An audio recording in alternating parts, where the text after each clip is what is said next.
इस मूवी की स्टार्टिंग में हम एक मिनी ट्रक ड्राइवर को देखते हैं जिसके ट्रक से हिरण का एक्सीडेंट हो जाता है। लेकिन हैरानी वाली बात ये थी कि इतना बुरा एक्सीडेंट होने के बावजूद वो हिरण मरता नहीं है, वो खड़ा हो जाता है, उसकी आंखों का रंग बदल जाता है और अब वो बिल्कुल भी नॉर्मल नहीं लग रहा था। दरअसल ये यहाँ फैले वायरस की वजह से ज़ोंबी बन चुका था। इसके बाद हम लोग सियोक वू नाम के आदमी को देखते हैं। ये कंपनी में फंड मैनेजर है और ये काम में कुछ ज्यादा ही बिजी रहता है, जिसकी वजह से इसका डाइवोर्स भी हो चुका है। और यहाँ पर हम लोग देखते हैं कि वो अपनी पत्नी से अपनी बच्ची की कस्टडी के लिए लड़ाई कर रहा था। सियोक वू की बेटी का नाम स्वान है और आज उसका बर्थडे है, इसलिए सियोक वू उसके लिए सरप्राइज गिफ्ट लेकर जाता है। लेकिन स्वान उस गिफ्ट को खोलती है तो वो इस गिफ्ट को देखकर बिल्कुल भी खुश नहीं होती, क्योंकि उसके पिता ने जो गिफ्ट अब की बार दिया है वैसा ही गिफ्ट उन्होंने पिछली बार भी दिया था। सियोक वू अपने काम में इतना ज्यादा बिजी रहता है कि उसे इस बात का ध्यान ही नहीं था कि वो अपनी बेटी को वही गिफ्ट दोबारा से दे रहा है, इसलिए वो काफी शर्मिंदा भी होता है और इसे इस बात का एहसास भी था। स्वान अपने डैडी से कहती है कि मुझे मोम से मिलना है, आज स्वान का बर्थडे था, इसलिए सियोक वू उसकी माँ के पास जाने के लिए मान जाता है। अगले सीन में हमें एक रेलवे स्टेशन को दिखाया जाता है जहाँ पर ट्रेन बुसान जाने के लिए लगी होती है। सियोक वू अपनी बेटी के साथ इसी ट्रेन में बैठता है। इस ट्रेन में काफी लोग थे, जिसमें एक बेसबॉल टीम के कई सारे प्लेयर्स भी थे और इसी टीम में योंग गूक नाम का एक लड़का रहता है जिसकी गर्लफ्रेंड होती है, जो उनकी टीम की चीयर लीडर है और इसका नाम है कि जिन्ही। इसके अलावा इस ट्रेन में दो बड़ी बहन भी रहती हैं और एक गरीब होमलेस आदमी भी इसी ट्रेन में रहता है। ये आदमी थोड़ा संकिसा था। जब इस आदमी से टिकट के बारे में पूछा जाता है तो ये कहता है कि सभी लोग मरने वाले हैं। ये आदमी एक नॉर्मल आम इंसान की तरफ वर्किंग मैन है और इसका नाम है सेंग। इसके साथ इसकी प्रेग्नेंट बीवी है जिसका नाम है ग्योंग। जब ट्रेन चलने वाली होती है तभी उस ट्रेन में एक ऐसी लड़की घुस जाती है जिसके पैर पर किसी ने काटा था। तभी थोड़ी देर में वो लड़की नीचे गिर जाती है। उसे गिरा हुआ देखकर वहाँ के एक अटेंडेंट वहाँ पर आती है और उसकी ये हालत देखकर वो मेडिकल टीम को बुलाती है। दूसरी तरफ से सियोक वू के पास उसके असिस्टेंट का कॉल आता है और वो बताता है पूरे शहर में दंगे हो रहे हैं। जब ट्रेन में ये लोग न्यूज देखते हैं तो ये पता चलता है कि पूरे शहर में भगदड़ मच चुकी है। लेकिन यहाँ सभी लोगों को ये नहीं मालूम था कि पूरे शहर में ज़ोंबी वायरस फैल चुका है और लोग ज़ोंबी बनते जा रहे हैं। सियोक वू ध्यान देता है, उसकी बेटी तो यहाँ पर है ही नहीं, तो वो अपनी बेटी को ढूंढने के लिए चल देता है। वहीं दूसरी तरफ वो लड़की जिसके पैर पर किसी ने काटा था अब वो ज़ोंबी बन चुकी है और वो इस अटेंडेंट को भी काट लेती है और तो और वो लड़की बेसबॉल टीम के कुछ प्लेयर्स को भी काट लेती है। इसके अलावा वो अटेंडेंट भी अब ज़ोंबी बन जाती है और अब ये सभी लोग बाकी लोगों को काटते जाते हैं। पूरी ट्रेन में एकदम से भगदड़ मच जाती है। लगभग पूरी बेसबॉल टीम ज़ोंबी में बदल जाती है। जो भी सामने आता है उसे ये ज़ोंबी काट लेते हैं और वो भी ज़ोंबी में बदल जाता है। बचे कुचे लोग एक कंपाउंड से दूसरे कंपाउंड में भाग रहे थे। वहीं दूसरी तरफ सियोक वू अपनी बेटी को अभी भी ढूंढ रहा था। वो अपनी बेटी को ढूंढते ढूंढते एक कंपाउंड में पहुंच जाता है जहाँ के सभी लोग ज़ोंबी में बदल चुके हैं और जैसे ही ज़ोंबी सियोक वू को देखते हैं वो इसके पीछे दौड़ने लग जाते हैं। तभी पीछे से स्वान अपने पिता को बुलाती है। सियोक वू अपनी बेटी स्वान को लेकर भागने लग जाता है और इसके पीछे बहुत सारे ज़ोंबी पड़ जाते हैं। सियोक वू किसी तरह अपनी बेटी को लेकर एक ऐसे कंपाउंड में पहुंचता है जहाँ के सभी लोग अभी सही सलामत हैं। वहाँ पहुंचकर वो जल्दी से गेट बंद कर देता है। वहीं दूसरी तरफ सेंग अपनी प्रेग्नेंट बीवी को लेकर किसी तरह ज़ोंबी से बचते बचाते उसी कंपाउंड के पास पहुंच जाता है। लेकिन कंपाउंड का गेट तो सियोक वू ने बंद कर रखा था। सेंग सियोक वू से गेट खोलने को कहता है। सियोक वू थोड़ी देर तक सोचता है कि गेट खोलूं या ना खोलूं, लेकिन जैसे ही ज़ोंबी सेंग के पास आते हैं उससे पहले वो गेट खोलकर सेंग और उसकी बीवी को अंदर कर लेता है और गेट बंद कर देता है। इसके बाद सेंग सियोक वू के ऊपर थोड़ा नाराज होता है, क्योंकि अगर उससे गेट खोलने में थोड़ी सी भी देरी होती तो शायद सेंग और उसकी प्रेग्नेंट बीवी ज़ोंबी बन जाते। तभी ट्रेन में अनाउंसमेंट होती है कि ट्रेन अगले स्टेशन पर नहीं रुकेगी। लेकिन योंग सुग नाम का एक आदमी कैप्टन से बोलता है कि हमें अगले स्टेशन पर रुकना चाहिए वरना हम सब मारे जाएंगे। लेकिन ट्रेन के कैप्टन को अगले स्टेशन पर रुकने के ऑर्डर नहीं थे।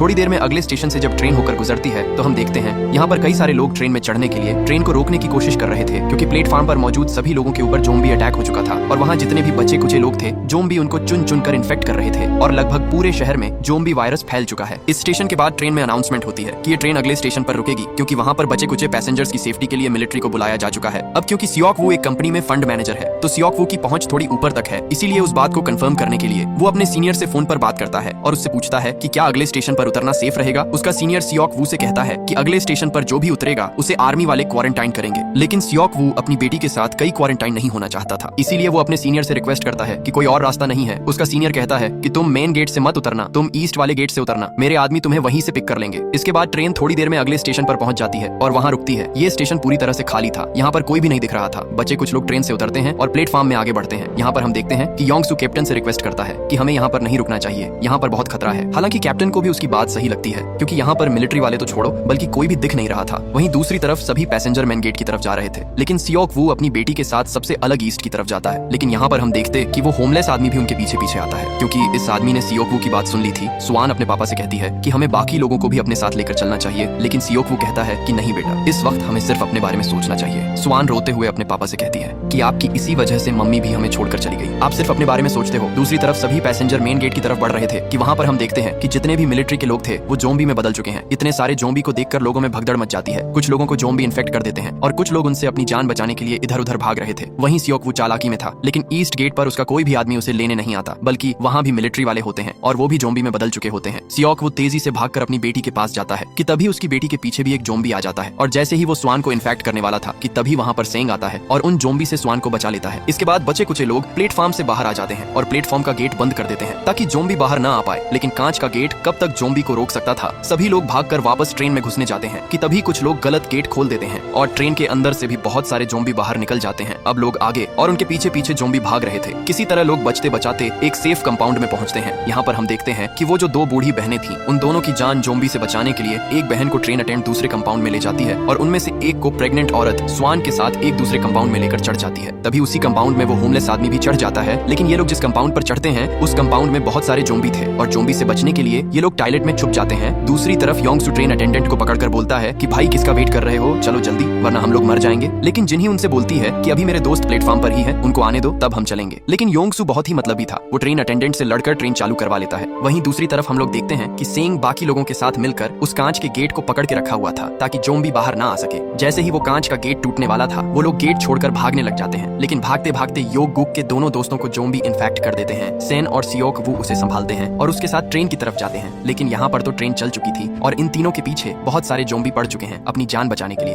ये लोग किसी तरह एक खाली कंपाउंड में चढ़ जाते हैं। ट्रेन में चढ़कर योग अपने दोस्त जिन्ही के पास कॉल करता है और उसे कहते हैं कि हमारे सभी दोस्त मर चुके हैं और हम कुछ बचे हुए लोग एक कंपाउंड में हैं, हम तुम्हारे कंपाउंड में आने वाले हैं। इसके बाद सेंग अपनी बीवी के पास फोन करता है, लेकिन उसका फोन स्वान उठाती है। स्वान उसे बताती है कि वो लोग जिस कंपाउंड में चढ़े हैं उसमें जोम्बी है और उनसे बचने के लिए वो लोग एक टॉयलेट में छुपे हुए हैं और वो बताती है कि वो कंपार्टमेंट नंबर 13 में है, लेकिन सेंग और ये सब लोग कंपाउंड नंबर 9 में हैं। अब इन्हें उन तक पहुंचने के लिए 9 से 13 कंपाउंड के बीच के डिब्बों को पार करके उन तक पहुंचना होगा। इसलिए ये लोग जोम्बी से लड़ने की पूरी तैयारी करते हैं और आगे बढ़ते हैं। पहले कंपाउंड में तो ये लोग बड़े जोश के साथ लड़ते हैं और सभी जोम्बी को मारते हुए आगे बढ़ते हैं। अगले कंपाउंड में जब ये लोग पहुंचे तो वहाँ पर देखते हैं कि यहाँ पर तो बेसबॉल की पूरी टीम जोम्बी बन चुकी है। योंगगूक और अपने दोस्तों को जोम्बी बना हुआ देखकर एकदम शौक हो जाता है, लेकिन सेंग और सियोक वो उनसे लड़ने की तैयारी कर ही रहे होते हैं कि तभी एक टनल आ जाती है और टनल की वजह से ट्रेन में अंधेरा हो जाता है। यहाँ पर ये लोग नोटिस करते हैं कि जोम्बी अंधेरे में देख नहीं पा रहे हैं, तो ये लोग अंधेरे का फायदा उठाकर जोम्बी से चुपचाप बिना लड़े उनसे बचकर ये वाला भी कंपाउंड पार कर लेते हैं। इसके बाद अगले कंपाउंड को पार करने के लिए सियोक वो प्लान बनाता है। वो सेंग का फोन लेता है और जोम्बी के बीच में फेंक देता है और अपने फोन से उस फोन पर कॉल करता है और जैसे ही फोन की रिंगटोन बजती है सभी जोम्बी उस फोन के पास आ जाते हैं और अगली टनल आते ही जैसे अंधेरा होता है वो अंधेरे का फायदा उठाकर साइड से चुपचाप निकल जाते हैं। अब सियोक वो अपनी बेटी से मिलकर बहुत खुश होता है और सेंग अपनी बीवी से मिलकर भी खुश होता है, लेकिन ये बाकी लोगों के पास जाते उससे पहले टनल खत्म हो जाती है और जोम्बी इन्हें देखने वाले होते हैं कि ये लोग भी टॉयलेट पर छुप जाते हैं। इसके बाद ये लोग प्लान बनाते हैं कि अगली टनल 3 मिनट के बाद आएगी और अगली टनल आते ही हमें अंधेरे का फायदा उठाकर ये वाला कंपाउंड पार करना होगा। इसके बाद योंगबुक अपनी दोस्त के पास फोन करता है और उसे कहते हैं कि हम लोग आने वाले हैं, तुम लोग कंपाउंड का गेट खोल के रखना। जिन्ही बहुत खुश होती है वो सभी लोगों से कहती है कि मेरे दोस्त आ रहे हैं, हमें उनके लिए गेट खोलना होगा, लेकिन योंगसू गेट खोलने से मना कर देता है। वो कहता है कि क्या गारंटी कि वो लोग अब तक इन्फेक्ट नहीं हुए, अगर वो लोग इन्फेक्ट होते हैं तो वो लोग हमें भी इन्फेक्ट कर देंगे, इसलिए हमें गेट नहीं खोलना चाहिए। बाकी लोग उनकी हाँ में हाँ मिलाते हैं और गेट खोलने से मना कर देते हैं। वहीं दूसरी तरफ जैसे ही टनल आती है और अंधेरा होता है ये लोग अंधेरे का फायदा उठाकर वो कंपाउंड पार कर रहे होते हैं, लेकिन जब तक ये सभी लोग कंपाउंड पार करते तब तक टनल खत्म हो जाती है और जोम्बी भागकर इनकी तरफ आते हैं। लेकिन उन सभी की जान बचाने के लिए सेंग अपनी जान की परवाह नहीं करता और वो जोम्बी को रोके रखने के लिए वहीं पर रुक जाता है और शियोकू से कहती है कि मेरी बीवी का ख्याल रखना। इसके बाद वो उसकी बीवी को लेकर और अपनी बच्ची को लेकर उस कंपाउंड से चला जाता है। यहाँ पर हम देखते हैं कि सभी जोम्बी गेट तोड़कर सेंग को भी मार डालते हैं, लेकिन यहाँ पर सिर्फ सेंग ही नहीं मरा था बल्कि यहाँ पर उस बूढ़ी औरत को भी जोम्बी डालते हैं। दूसरे कंपाउंड में पहुंचकर शियोकू योंगसूक पर काफी गुस्सा करता है। वो उससे कहती है कि अगर तूने गेट सही समय पर खोल दिया होता तो आज वो बूढ़ी औरत और सेंग आज जिंदा होते, लेकिन योंगसूक को इससे क्या फर्क पड़ता था। वो तो उल्टा लोगों को भड़काता है कि ये लोग तो जोम्बी के पास से आए हैं, ये इन्फेक्टेड हो सकते हैं, इसलिए हमारे साथ नहीं रह सकते हैं, इन्हें किसी और कंपाउंड में चले जाना चाहिए। बाकी लोग भी यही कहते हैं, यहाँ से चले जाना चाहिए। वहीं वो बूढ़ी औरत अपनी बहन को जोम्बी बना हुआ देखकर काफी सदमे में थी।